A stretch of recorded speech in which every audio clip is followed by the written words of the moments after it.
bonsoir. Effectivement, donc, se termine aujourd'hui la 8e édition donc du sommet Africité, une clôture qui s'est faite en grande pompe pour lancer justement la campagne Ville africaine sans enfants en situation de rue, une campagne lancée par Son Altesse Royale la Princesse Lalla Mariam, présidente donc de l'Observatoire national des droits de l'enfant. Et pour mieux nous parler justement de cette campagne, je suis avec Madame Lamia Bazir, qui est la directrice exécutive de l'Observatoire national des droits de l'enfant. Madame Bazir, bonsoir.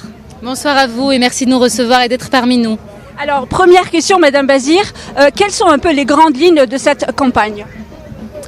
Comme vous l'avez vu aujourd'hui, Son Altesse Royale, la Princesse Lalla Mariam, présidente de l'Observatoire national des droits de l'enfant, a lancé officiellement la campagne panafricaine pour des villes sans enfants en situation de rue, qui représente aujourd'hui un changement de paradigme par rapport au traitement de la question de l'enfance, puisque ce sont des villes et des responsables locaux, des maires, des gouverneurs, des élus, qui s'engagent à intégrer dans leurs plans d'action communaux et leur politique urbaine la question de l'enfance. Et donc l'Observatoire national des droits de l'enfant s'engage avec ses partenaires africains, le cité gouvernements locaux unis d'Afrique, mais également avec l'appui de l'UNICEF, à outiller ces maires et à les aider à réaliser des objectifs et des résultats concrets, parce que l'objectif aujourd'hui est d'avancer en ce qui concerne l'enfance en précarité et d'offrir à tous les enfants du continent les compétences, les soins, l'éducation et les chances de donner à notre pays, à notre continent.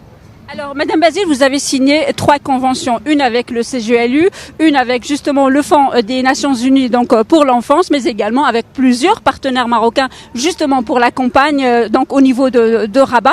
Parlez-nous justement de ce travail en synergie avec tous ces acteurs. Comme vous savez et vous avez bien entendu, cette initiative ne représente pas une campagne éphémère ou un événement ponctuel. C'est un véritable chantier qui s'ouvre. Donc il y a des villes qui se sont engagées concrètement.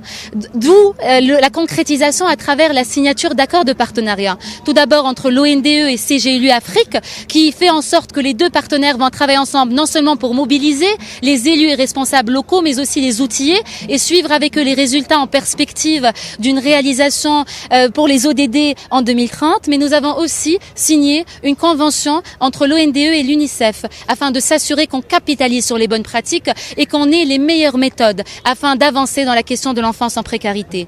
Enfin, nous avions une convention multipartite nationale qui est très intéressante parce que c'est un cadre fédérateur horizontalement et verticalement qui a réuni non seulement des ministres concernés tels que l'éducation, la formation professionnelle, la santé, la jeunesse et les sports, la solidarité et la famille, mais aussi les autorités locales au niveau de Rabat, notamment la mairie de Rabat, pour s'assurer que chacun, selon ses responsabilités, garantisse des résultats, que nous avancions ensemble dans ce chantier qui redonne la dignité à toute l'enfance marocaine et africaine. Alors, juste une toute dernière question, donc des conventions, des partenariats, de la coopération, quels sont un peu les mécanismes concrets pour mener à bien cette campagne et, comme vous le dites, qui n'est pas éphémère ? En effet, il y a 2 aspects sur lesquels il faut insister. Il y a des dimensions techniques dans lesquelles on appuiera les maires à intégrer des axes liés à l'enfance, non seulement dans leurs plans d'action communaux, mais aussi avec des budgets sensibles à l'enfance. Il y a également le système de veille et d'information qui permet le signalement et aussi le suivi de ces enfants. Le mapping qui est très important pour connaître qui sont les institutions, les acteurs, mais aussi cartographier les enfants. Et enfin, il y a toutes les modalités de prise en charge et d'accompagnement des enfants pour leur réintégration, non seulement dans les familles, mais aussi à l'école. C'est l'éducation qui donnera les moyens aux enfants d'avancer. Et donc l'éducation, ce n'est pas seulement l'école, c'est aussi la formation professionnelle et parfois même la scolarisation informelle telle que l'école de la seconde chance. Aujourd'hui, nous devons tous avancer ensemble. Le citoyen marocain et l'être humain sont au cœur de la vision de Sa Majesté le Roi Mohammed VI, que Dieu l'assiste, et nous nous mobilisons pour suivre les instructions et à réussir ensemble ce chantier qui est le chantier des Marocains et africains en entier. Merci à tous. Merci à vous, Madame Layla Bazir. Donc je vous remercie et je rappelle que vous êtes...